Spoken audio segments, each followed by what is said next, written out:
मोहतरम असातिज़ा कराम अस्सलाम वालेकुम। मैं हूँ मोहसिना मुख्तार स्नोमैन पब्लिशर्स के चैनल से, और आज की इस वीडियो में हम बात करेंगे नॉलेज वीर उर्दू सीरीज़ प्ले ग्रुप की सफ़ा नंबर 15 की। ये देखिए, यह है सफ़ा नंबर 15। इस पर आ का तारुफ दिया गया है। इस पर हम 3 आइकन्स देख रहे हैं: सुनना, बोलना और पढ़ना। और जैसा कि हम जान चुके हैं कि ये ज़ुबान दानी की 3 महारतें हैं जो हमें इस सफ़े पर अचीव करनी है। साथ साथ एक QR कोड है जिसको आप स्कैन करेंगे तो आप मुकम्मल लेसन प्लान हासिल कर सकेंगे। तो सबसे पहले बच्चों को हर्फ का नाम बताइए, उसे कहिए कि यह है हर्फ आ, अलिफ मद आ। ये है अलिफ मद आ। और साथ साथ वो जुमला पढ़िए: आ से आम, मीठा मीठा आम। आ से आम, मीठा मीठा आम। बच्चों को बताइए कि ये अलिफ मद आ है और साथ साथ इसका जुमला पढ़िए। बच्चों को बताइए कि इसकी आवाज़ है आ। अलिफ की आवाज़ थोड़ी सी आप डिफ्रेंशिएट करवाइए, उनको फ़र्क बताइए कि अलिफ की आवाज़ थोड़ी सी छोटी है जैसे कि अ, और मद के साथ जब उसके साथ मद आ जाता है तो इसकी आवाज़ बड़ी हो जाती है आ से आम, मीठा मीठा आम। तो बच्चों को हर की अलिफ और अलिफ मद आ की आवाज़ों में फ़र्क करना सिखाइए। इसकी बहुत ज़्यादा मश्क फराहम कीजिए। उसके बाद हम बच्चों को ज़ख़ीरा अल्फाज बताएंगे जो कि आलू और आम हैं। तो बच्चों को बताइए कि ये है आलू और ये है आम। आलू आम, आलू आम।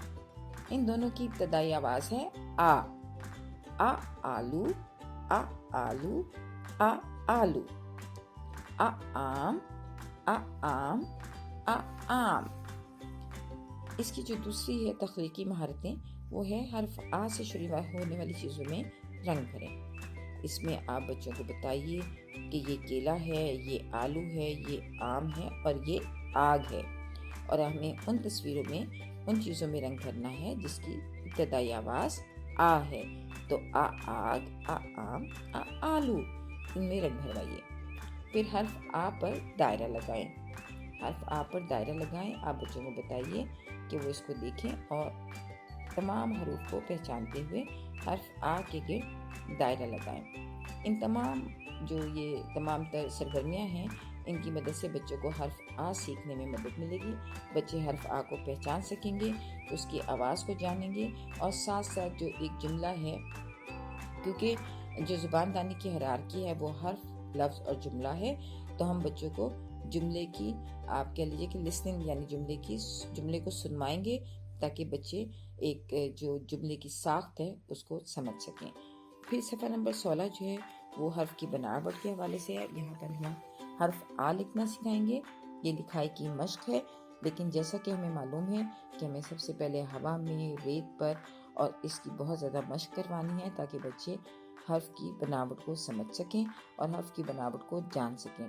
उसकी ज़्यादा से ज़्यादा मश्क फराहम कीजिए। उसके बाद आप किताब पर आइए, बच्चों को बताइए कि नुक्ता आगाज़ पर पेंसिल रखिए और तीर की जो सिमत है उसकी तरफ चलते हुए हरूफ को मुकम्मल कीजिए। तो बच्चों को इसमें तमाम जो सफ़ा है वो मुकम्मल करवाइए ताकि बच्चे हर्फ आ को लिखना सीख सकें। शुक्रिया।